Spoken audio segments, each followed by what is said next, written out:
Hello, guys and gals, and welcome to another episode of Skills and Abilities. Today, we're going to be looking at the Assassin Phoenix Strike. We've already taken a look at Fists of Fire, Claws of Thunder, and Blades of Ice, and now we're going to be taking a look at the Phoenix Strike skill itself. Now, Phoenix Strike is a unique ability that has actually three different elements within it. If we go take a look at it in something like Cold Plains or whatever, it doesn't really matter. And we go out here and we slap a target with our Phoenix Strike and we get our charges. The first charge that we get is Meteor. And if we use this, we will have the meteors come down and hit the targets. Now, thanks to this new rune word that they came out with in 2.6, we have the ability to potentially save charges and utilize multiple charges on the same monster, which is why you can see I can actually cause multiple meteors to come down on a target at one time. So, like, for instance, in this particular case, you can see I summoned down 5 meteors at the same time, which was pretty crazy, and they all just go like doom, doom, doom, doom, doom, doom, doom, down on top of each other. And this is because of that saving, that chance not to consume charges. Now, the second charge of Phoenix Strike is a Chaos Ice Ball, or Chaos Lightning. This lightning is different than normal chain lightning, and it basically just continues to go inward and outward over and over again. And as you can see, it can actually hit a target multiple times. The last charge of Phoenix Strike is actually Chaos Ice Bolt, which is this one. It looks very similar in a lot of ways to Frozen Orb. However, it's not quite the same as Frozen Orb. It doesn't quite have the same density as Frozen Orb, and it doesn't have the same, central piece that explodes at the end. And so it doesn't really do as much damage as the Frozen Orb does in that regard, but it is extremely similar, as you can see, because it does apply those same sort of Frozen Orb type effects, and they spam and they move outward from the center of the target, hitting just about everything around you as they go outward. Now, of course, you can build up all 3 charges, and you can utilize all 3 charges on a monster. For instance, if I were to go ahead and just build up all 3 real quick, and just annihilate this particular monster right here. As you can see, it's a pretty decent amount of damage. Fire, lightning, ice, all coming down on the target at the same time.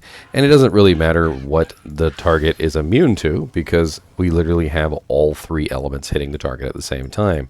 Now, to build max synergies for this, you do have to build up the other 3 fists, which means that you can potentially have all of the fists going at the same time. So, for instance, I can build up all the charges, and I can literally have every charge going on a monster at the same time, which goes something like that, which is just absolutely beautiful.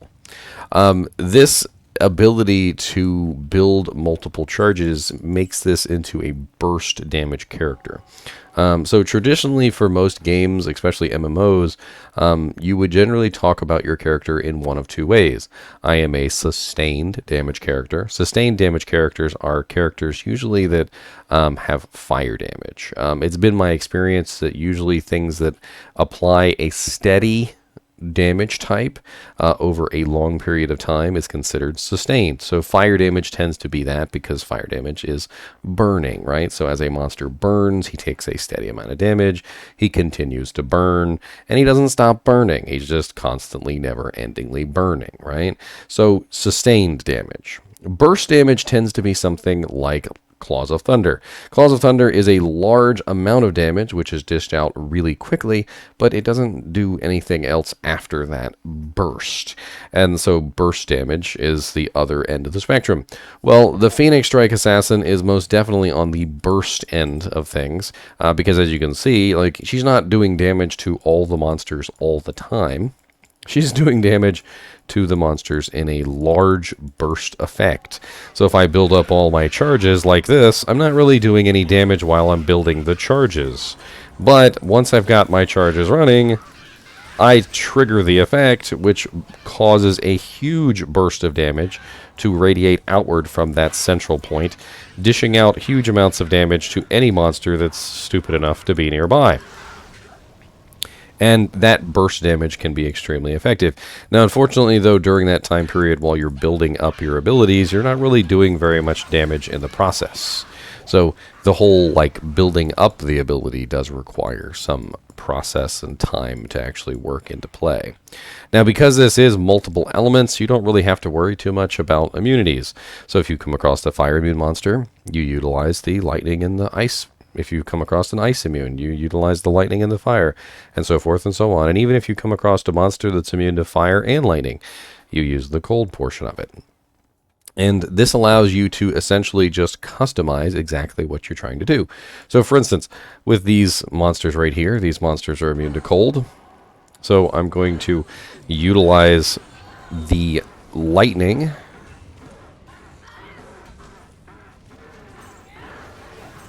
And as you can see, it works pretty well to customize exactly what damage type you're dishing out.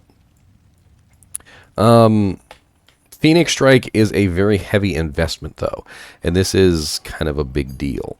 So because Phoenix Strike requires 20 points itself, it also requires 2 points to get there. So you got 22 points right there. Then you've got 42, 50, 62, 70, 82. So we've got a total investment to actually max out Phoenix Strike of 82 points, which is pretty insane, especially when you consider that a lot of other abilities don't have anywhere near that much. And then on top of that, you still have to build a specific finisher if you want one finisher built higher than the others, like for instance Dragon Talon. And is going to allow you to get more kicks, which is going to allow you to spam those abilities faster. Which means now we're looking at 90, 102, which means we've got like a whole 3 points left to throw into some things over here. It's not a lot.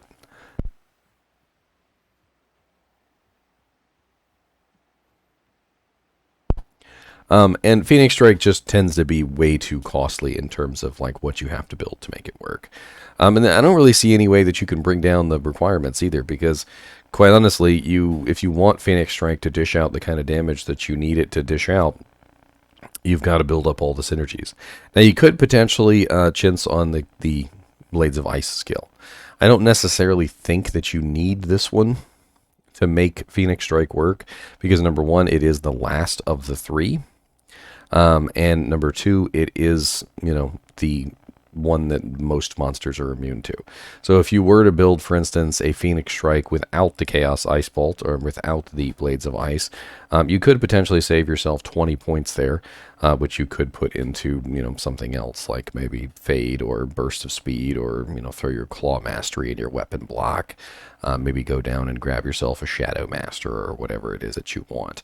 But basically, if you chintz a little bit here or there on, specific ones of the Phoenix Strike, you could make other things work.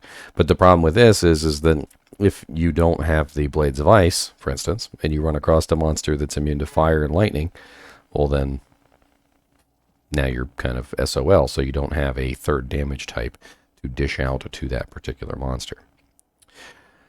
When it comes to Phoenix Strike, I mean, it's really these new claws, which are still subject to change with the 25% chance for finishing moves not to consume charges, that is really allowing these to shine the way they are. I mean, as you can clearly see, when I go up to these monsters and I utilize Phoenix Strike now, it can attack multiple times. There's nothing more silly than watching like multiple meteors come down on the target, and I think this is probably the best way for me to demonstrate this. So let me go ahead and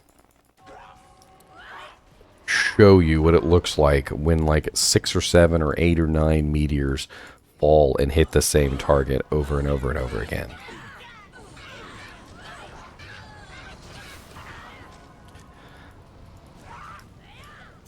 Of course, it's difficult to get it always to happen because it's a % chance to happen. But I would like you guys to at least see the silliness. And as you can see, I'm getting like 2 or 3 meteors. Not always as many as I've seen before, but there have been some times where literally I've seen 8 meteors come down on a target simultaneously, and it's just absolutely glorious.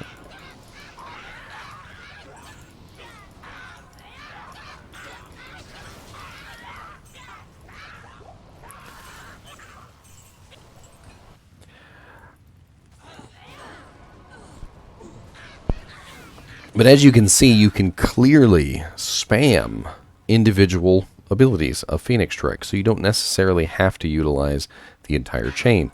Like, for instance, if I wanted to utilize the lightning, I could just go 2 charges up, and I could spam just the lightning.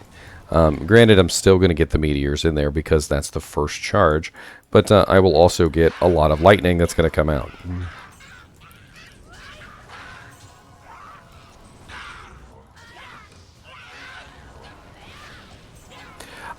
The Chaos Ice Bolt being the third one means it's going to have all 3 attached to it, which does mean that you're going to get all 3 elements no matter what.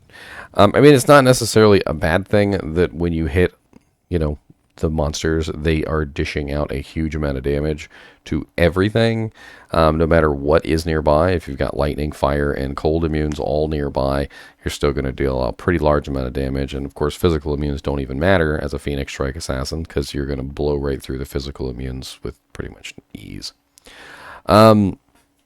Overall, I do think Phoenix Strike is a little too heavy of an investment. I think that's its biggest downside, is that you really can't build anything else. I don't know what they were thinking when they originally put this together, because I feel like they didn't even really consider how many points that it costs. Because if you think about it, 20, 40, 60, 80, 81, 82, and then 90, 102, like if you want to build any of these finishers, and then 103, 104, 105, if you want to put 1 point into each one of them, that's all of your points right there. That's literally every single skill point that you have is put directly into the martial arts tree, which means you have nothing left to put over here. Nothing at all. And I don't think that that's how they originally intended it, because I don't think they originally intended you to just dump every single point you have into this part of the tree. And I'm not really sure what the hell they could ever do to fix it, because it has 1, 2, 3, 4 skills that you have to put points into, and then you have to put a point into a synergy.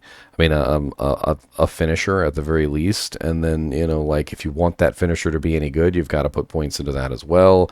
And so the way that they have this tree built does unfortunately pigeonhole you into a specific build. I don't think there's much more to talk about when it comes to Phoenix Strike. It's a pretty amazing, multicolored, bursting ridiculousness. And I do think that because of the new Mosaic claws that are coming, I do think we're going to see a lot more Phoenix Strike Assassins than we probably have ever seen before. Just simply because it makes the build into a lot more of a fun looking, you know, amazingness. I mean, as you guys have probably seen during the course of this video, tons of meteors everywhere, tons of lightning bolts everywhere, tons of little ice bolts everywhere. And, you know, if you combine the entire thing together with the, you know, the whole Monty, you just end up with so much ridiculousness going on the screen at any given moment that it's just kind of like blindingly, mind-numbingly ridiculous. And I'm going to end this by just simply doing this. And if that doesn't make my point, I don't know what does. Anyway, as always, I do appreciate you guys and gals watching my videos, and as always, keep watching.